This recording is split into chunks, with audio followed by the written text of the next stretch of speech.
गुडघेदुखी ही एक सामान्य समस्या आजकाल बघितली जाते. यामध्ये कुठल्याही वयोगटाची अट नसते. परंतु सहसा ही जी गुडघेदुखी आहे ती उतार वयामध्ये म्हणजे वाढत्या वयामध्ये जास्त प्रमाणामध्ये बघितली जाते. गुडघेदुखीची कारणं ही वेगवेगळी असू शकतात. गुडघेदुखी ही त्या ठिकाणी असलेले लिगामेंट्सचे जर काही इजा झाली किंवा कार्टिलेजच्या काही इजा झाल्या असतील किंवा दुखापत झाली असेल, तर त्यामुळे होणारी जी गुडघेदुखी आहे आणि ज्या कारणामुळे गुडघेदुखी होती, त्याच्या कारणानुसार त्याची ट्रीटमेंट केली जाते. गुडघे दुखणे म्हणजे ही एक सामान्य बाब आहे. परंतु समजा जर तुमची विश्रांतीच्या वेळेस गुडघे दुखत असतील किंवा दैनंदिन काही काम करत असताना गुडघे दुखत असतील किंवा चालताना गुडघे दुखत असतील, तर त्याचं काय निदान आहे, ते जाणून घेणं देखील गरजेचं आहे. गुडघेदुखीमध्ये जेव्हा आपल्याला निदान करायचं असतं, तेव्हा काही रक्त चाचण्या कराव्या लागतात किंवा त्या गुडघ्याचा एक्स-रे करावा लागतो. काही वेळा सोनोग्राफी सुद्धा करावी लागते आणि त्या फॅमिली हिस्ट्री आहे का? किंवा कुठली अजून अपघाताची हिस्ट्री आहे का? ही सर्व हिस्ट्री घेऊन मगच गुडघेदुखीचं निदान ठरवलं जातं आणि ज्या कारणामुळे ज्या गोष्टींमुळे त्या ठिकाणी काही इजा झाली असेल, नेमकी इजा कुठल्या पार्टमध्ये झाली आहे, त्यानुसार त्याची ट्रीटमेंट ठरवली जाते.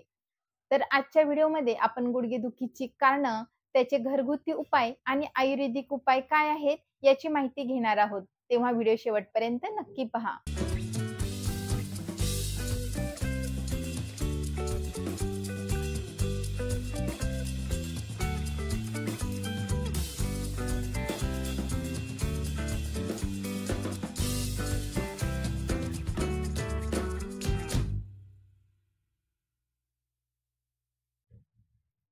नमस्कार, मी डॉक्टर सविता लांजेवार. माझ्या डॉक्टर सविता व्लॉगमध्ये तुम्हा सर्वांचं खूप खूप स्वागत आहे. पावसाळ्यानंतर बऱ्याचशा वाताच्या दुखण्यांना सुरुवात होते, तर त्यामध्येच एक म्हणजे गुडघेदुखी. जर तुम्हाला आधी थोड्या प्रमाणामध्ये कधी मार लागला असेल, गुडघ्याला जखम झाली असेल, अपघातामध्ये गुडघ्याला मार लागला असेल, तर त्याचं दुखणं तेवढ्या वेळापुरतं जर तुम्हाला बरं वाटत असेल, परंतु जेव्हा हा जो वर्षा ऋतू आहे, पावसाळा आहे, हा वात वाढण्याचा काळ आहे, तर त्यामुळे गुडघेदुखीचं प्रमाण ह्या काळामध्ये वाढलेलं बघितलं जातं. गुडघेदुखीच्या मागची कारणं जाणून घेण्याआधी आपण गुडघ्याची एनाटॉमी काय आहे ते बघूयात. तर हा जो गुडघा आहे तो आपल्या शरीराचा एक मोठा लार्जेस्ट जॉइंट समजला जातो आणि त्याचं जे मेकॅनिझम आहे ते देखील थोडंसं कॉम्प्लेक्स आहे. तर हा जो गुडघा आहे तो 3 हाडांनी बनला आहे. 3 बोन्स पासून बनला आहे. एक फिमर, त्यानंतर पटेला आणि टिबिया ह्या 3 बोन्स पासून हा आपला जो गुडघा आहे तो बनलेला असतो. हे जे 3 बोन्स आहेत ते लिगामेंट्सने एकमेकांशी बांधलेले असतात. त्यामुळे जी गुडघ्याची हालचाल आहे ती होते. त्यानंतर त्या गुडघ्याच्या जॉइंटला एक प्रकारचा सपोर्ट मिळतो. त्यानंतर ह्या जॉइंटमध्ये वेगवेगळे कार्टिलेजेस देखील असतात. ह्या जॉइंटला वेगवेगळ्या नर्व्हचा सप्लाय असतो, जेणेकरून त्या ठिकाणी संवेदना पोहोचल्या जातात.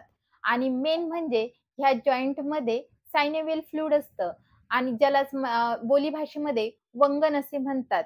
जेव्हा आपली जॉइंटची हालचाल होते, तर ती जॉइंटची हालचाल होतांनी जे बोन्स असतात, हाडं असतात, एकमेकांना घासू नयेत म्हणून त्या ठिकाणी सायनोव्हियल फ्लुइड असतं. एक प्रकारचं वंगण असतं, जेणेकरून ज्या सांध्याच्या हालचाली असतात, त्या सोप्या होतात. व्हिडिओच्या पुढे आपण बघूयात, की गुडघेदुखीची काय कारणे असू शकतात. तर गुडघेदुखीची काही कारणं अशी असतात, की जे चेंज होऊ शकत नाही आणि काही कारणे अशी असतात, की त्यामध्ये थोड्याफार औषधांनी त्यामध्ये बदल होऊन आपली गुडघेदुखी पूर्णपणे बरी होऊ शकते. गुडघेदुखीच्या मुख्य कारणांमध्ये गुडघ्याला झालेली इजा किंवा दुखापत हे मुख्य कारण आहे. रस्त्यावरील अपघात असो किंवा कठोर प्रकारचा व्यायाम असो, त्यामुळे गुडघ्याची जी एनाटॉमी आहे, शरीर रचना आहे, त्याला इजा होऊ शकते. त्या ठिकाणी जे लिगामेंट्स असतात, जे कार्टिलेजेस असतात, त्याला दुखापत होऊ शकते. त्यानंतर जे खेळाडू असतात, त्या लोकांचं जे मेनिस्कस टिअर जास्त प्रमाणामध्ये बघितलं जातं. कारण की त्यांची जी धावण्याची गती असते किंवा वेगवेगळी जे कारणं असतात त्यामुळे अशा लोकांमध्ये मेनिस्कस टिअर जास्त प्रमाणामध्ये बघितलं जातं आणि हे कारण गुडघेदुखीसाठी सामान्य कारण समजले जाते. पुढचं कारण म्हणजे कुठल्याही प्रकारचं संक्रमण म्हणजे इन्फेक्शन. तर हो, गुडघ्याच्या ठिकाणी सुद्धा बॅक्टेरियल इन्फेक्शन होण्याचे चान्सेस असतात. जर तुम्हाला कधी गुडघ्याला मार लागला आणि त्याकडे दुर्लक्ष केलं आणि ती जखम त्या ठिकाणी वाढली, तर आतमध्ये गुडघ्यापर्यंत ती जखम पसरू शकते आणि त्यामध्ये इन्फेक्शन होऊन त्या ठिकाणी गुडघेदुखीची सुरुवात होऊ शकते. जर तुम्हाला गुडघ्याच्या मागे गळू आला असेल, सिस्ट असेल, गाठसारखं असेल, तर त्याला बेकर सिस्ट असे म्हणतात. तर ही सिस्ट का तयार होते? तर आधी जे मी सांगितलं, की आपला जो गुडघा असतो त्याच्यामध्ये गादीमध्ये सायनोव्हिल फ्लुइड नावाचं द्रव्य सिक्रेट होत असतं. तर हे जे फ्लुइड असतं ते आपल्याला का गरजेचं असतं? कारण की आपल्या सांध्यांच्या हालचाली व्हाव्या किंवा सांधे जे असतात ते हाडांपासून बनलेले असतात. हाडे एकमेकांना घासू नये, त्यासाठी हे सायनोव्हिल फ्लुइड तयार होत असतं. ते आपोआपच सिक्रेट होत असतं आणि त्याच्या काही प्रमाणामध्येच ते सिक्रेट होत असतं. पण काही कारणांमुळे जर ते अधिक प्रमाणामध्ये सिक्रेट झालं, तर ते गुडघ्याच्या मागे साचायला लागतं आणि त्यामुळे त्या ठिकाणी एक असं गळवा म्हणजे सिस्ट तयार होते आणि त्याच्यामुळे सुद्धा गुडघेदुखी होऊ शकते. त्यामुळे गुडघ्यामध्ये तीव्र वेदना, चालताना गुडघा दुखणे यासारख्या गोष्टी बघितल्या जातात. गुडघेदुखीचं अजून एक महत्त्वाचं कारण म्हणजे ऑस्टिओआर्थरायटिस. तर यामध्ये सांध्यांची झीज बघितली जाते. जे कार्टिलेजेस असतात, छोटे जे हाडे असतात त्यामध्ये झीज झालेली असते. त्यामुळे गुडघ्याच्या ठिकाणी भरपूर प्रमाणामध्ये वेदना असतात, त्या ठिकाणी सूज असते. त्यानंतर अजून एक कारण म्हणजे रुमॅटॉइड आर्थरायटिस. तर रुमॅटॉइड आर्थरायटिस हा ऑटोइम्यून डिसीज आहे. तर ह्यामध्ये अशा लोकांमध्ये जी इम्युनिटी सिस्टम असते ती थोडीशी वेगळी असते. म्हणजे ते आपले जे फायबर्स असतात, सांध्यांमधील जे फायबर्स असतात, तेच ते नष्ट करत असतात. म्हणून त्या फायबर्सची, त्या तंतूंची झीज होते. हाडांची झीज होते आणि त्यामुळे त्या ठिकाणी हाडाच्या ठिकाणी, सांध्यांच्या ठिकाणी सूज आणि वेदना बघितल्या जातात. जनरली हे जे रुमॅटॉइड आर्थरायटिस आहे त्याची सुरुवात बोटांचे जे सांधे असतात त्यापासून सुरू होते आणि मग हळू-हळू गुडघे, त्यानंतर मनगट यासारखे ज्या सांधे असतात त्या ठिकाणी देखील वेदना आणि सूज बघितली जाते. अ, अजून एक कारण म्हणजे गाऊट.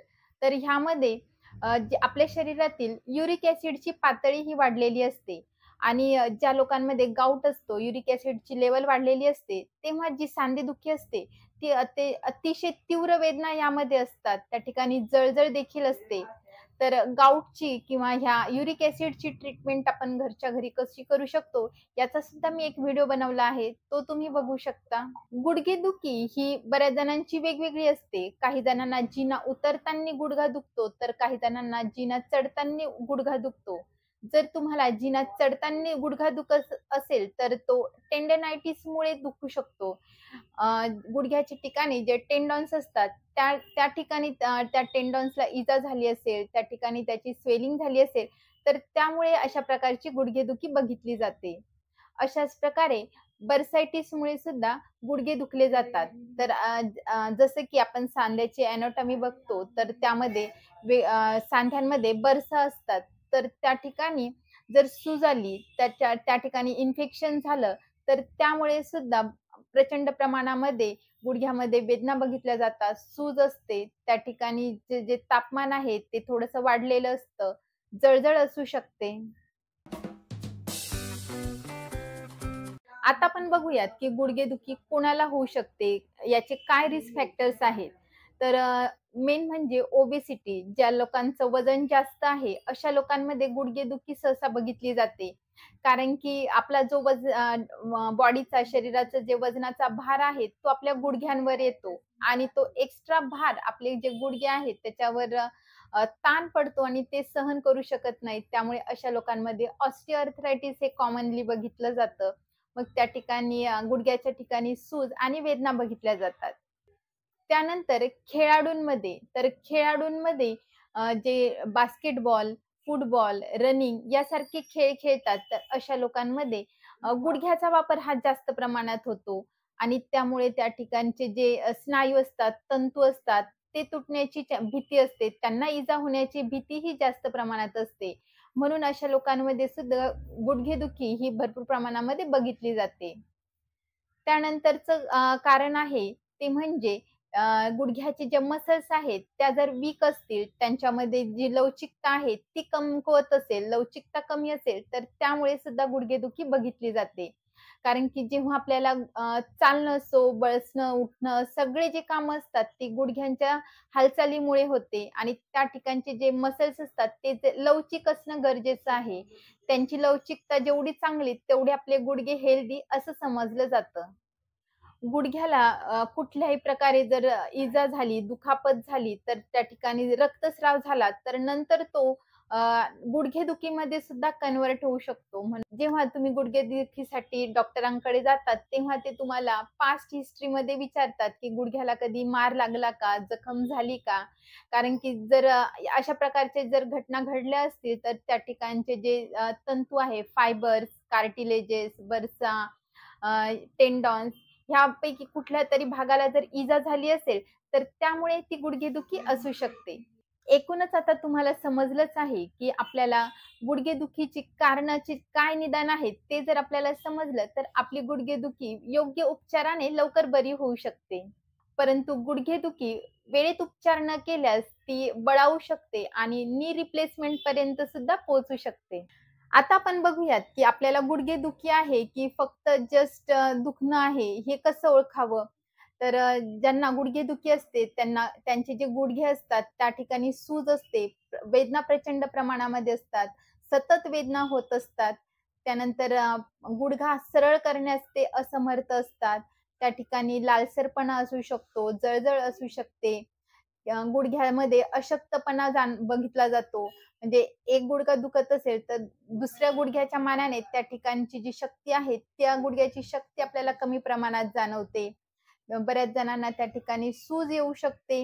चालतांनी, बसतांनी, उठतांनी गुडघ्यामध्ये कटकट असा आवाज देखील येतो. तर यापैकी कुठलंही लक्षण तुम्हाला दिसत असेल, तर तुम्हाला गुडघेदुखीची सुरुवात आहे, हे समजून घ्या आणि गुडघेदुखीचा उपचार वेळेत करा आणि जर तो वेळेत न झालाच, तर नी रिप्लेसमेंटची वेळ देखील येऊ शकते. आता आपण बघूयात, की गुडघेदुखीवर आपण घरच्या घरी काय उपाय करू शकतो.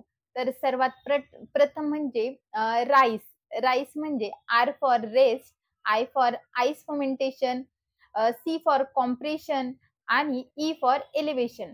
तर सगळ्यात पहिले रेस्ट करणं गरजेचं आहे. तर जेव्हा आपल्याला सुरुवातीलाच गुडघेदुखी होते, तेव्हा जास्त चालणं टाळावं, जास्तीत जास्त आराम करण्याचा प्रयत्न करावा. कारण की त्या ठिकाणची समजा इजा झाली असेल टेंडॉन्सला, कार्टिलेजेसला किंवा मेनिस्कसला, तर त्यांना आराम मिळतो आणि ते आपोआप हील होतात आणि आपली गुडघेदुखी लवकरच बरी होते.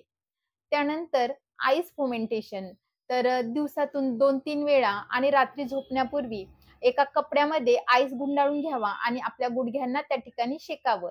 त्यामुळे गुडघ्याची सूज कमी होते, लालसरपणा असेल तर तो देखील कमी व्हायला मदत होते. त्यानंतर कॉम्प्रेशन बँडेज. जर गुडघ्याला कुठल्याही प्रकारे दुखापत झाली, त्यामुळे जर लिगामेंट टिअर झालं असेल, तर अशा वेळी कॉम्प्रेशन बँडेज करणं गरजेचं आहे. तर मेडिकलमध्ये जी गुलाबी पट्टी मिळते, ती आपल्या गुडघ्याला बांधून ठेवावी. पूर्ण दिवस ही पट्टी आपण बांधून ठेवावी आणि रात्री झोपण्यापूर्वी काढून ठेवावी. त्यानंतर इलेव्हेशन. तर ह्यामध्ये नी जॉइंटचं इलेव्हेशन केलं जातं. जो गुडघा दुखतो आहे, ज्या ठिकाणी सूज आहे, त्या गुडघ्याच्या खाली उशा ठेवाव्यात. त्यामुळे एक प्रकारचा उभार येतो आणि त्या गुडघ्याला रेस्ट मिळते. त्या ठिकाणची जी सूज आहे, ती कमी व्हायला देखील मदत होते. आता आपण बघूयात, की गुडघेदुखीमध्ये मेडिकेटेड काय ट्रीटमेंट केली जाते. तर सगळ्यात आधी सर्वच डॉक्टर विश्रांती करायला सांगतात. तर बरेच जण विश्रांती न करता अ, माझं वजन वाढलंय, वजन कमी करण्यासाठी चालावं लागेल म्हणून विनाकारण गुडघे दुखत असताना सुद्धा चालतात किंवा बरेच जण फॅड म्हणून, क्रेझ म्हणून किंवा शेजारची मावशी चालली, शेजारची ताई चालली म्हणून सुद्धा वॉक करायला जातात. परंतु त्यामुळे सुरुवातीची जी गुडघेदुखी आहे ती प्रचंड प्रमाणामध्ये वाढू शकते. म्हणून सुरुवातीला जर तुमचे गुडघे दुखत असेल, तर अशा वेळी रेस्ट घेणं खूप गरजेचं आहे. त्यानंतर अ, वेदनाशामक औषधी दिल्या जातात. यामध्ये पॅरासिटामॉल, आयबुप्रोफेन यासारख्या गोळ्यांचा वापर केला जातो. त्यामुळे गुडघ्याची जे दुखणी आहे, वेदना आहेत किंवा सूज आहे ती कमी होते.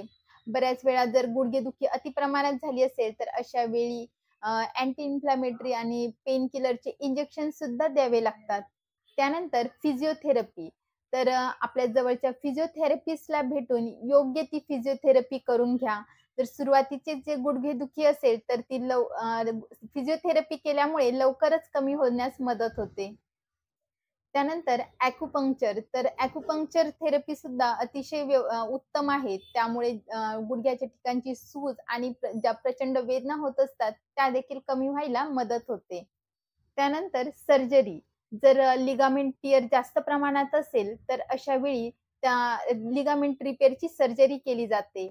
त्यानंतर जर नी जॉइंटची जास्त प्रमाणामध्ये झीज झाली असेल, तर त्यासाठी डायरेक्ट नी रिप्लेसमेंट देखील आजकाल केले जातात. आता आपण बघूयात, की आयुर्वेदामध्ये गुडघेदुखीसाठी काय ट्रीटमेंट केली जाते.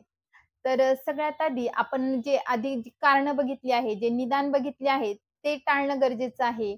म्हणजे वजन वाढू न देणं, चालताना व्यवस्थित पाय टाकणं, जेणेकरून आपण पडणार नाही आणि आपल्या गुडघ्यांना इजा होणार नाही, जखमा होणार नाही.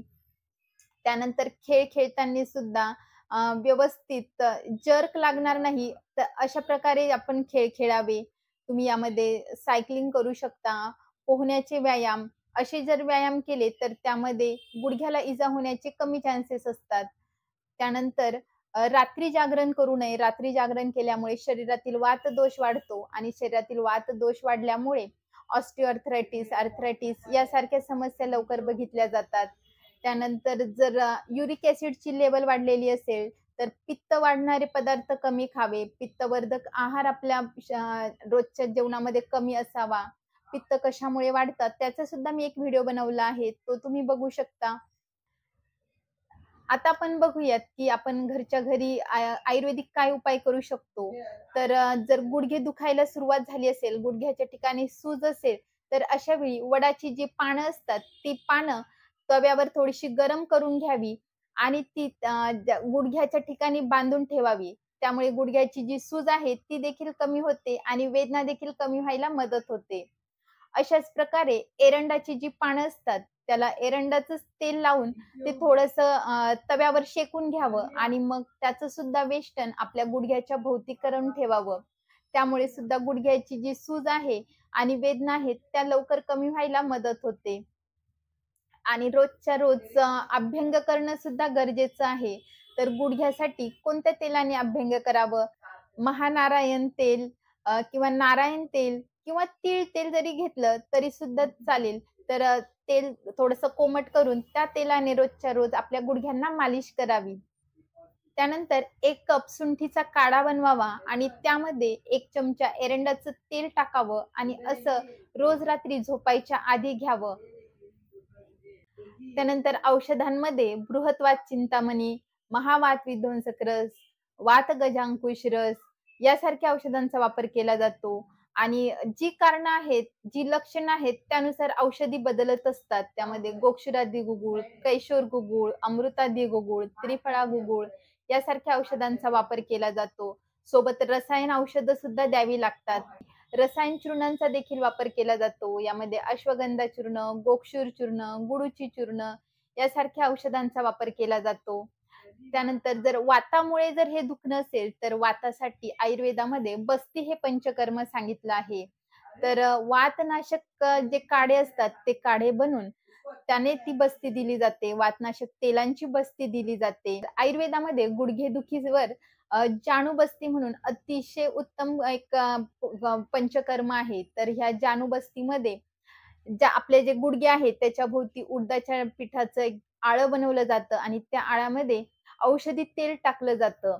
तर असं हे औषधी तेल टाकल्यामुळे त्या ठिकाणी जर लिगामेंट टियर असेल किंवा कुठल्याही प्रकारची दुखापत जर त्या ठिकाणी, त्या गुडघ्याच्या ठिकाणी झाली असेल, सूज आली असेल, तर ते सगळं कमी व्हायला सुद्धा ह्या जाणूबस्तीमुळे खूप फायदा होतो.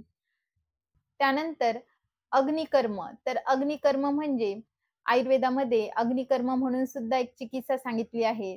जर गुडघेदुखी सुरुवातीचीच असेल आणि त्यामुळे त्या ठिकाणी प्रचंड वेदना असतील, हाडांची झीज व्हायला लागली असेल, तर अशा वेळी अग्निकर्म करावे. तर यामध्ये धातूची सळी असते, ती सळई अग्नीवर गरम केली जाते आणि मग त्याचा जो चटका आहे, तो गुडघ्याच्या ठिकाणी पर्टिक्युलर पॉइंटवर दिला जातो आणि त्यामुळे सुद्धा ही गुडघेदुखी कमी व्हायला अतिशय मदत होते.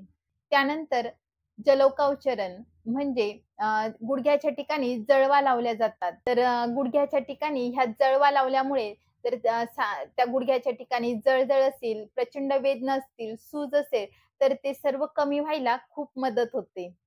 आता आपण बघूयात, की आपल्याला गुडघेदुखी होऊ नये म्हणून आपण काय काळजी घ्यावी? तर सर्वात प्रथम आपली लाईफस्टाईल चेंज करणं गरजेचं आहे. गुडघेदुखी हा एक वाताचाच प्रकार आहे.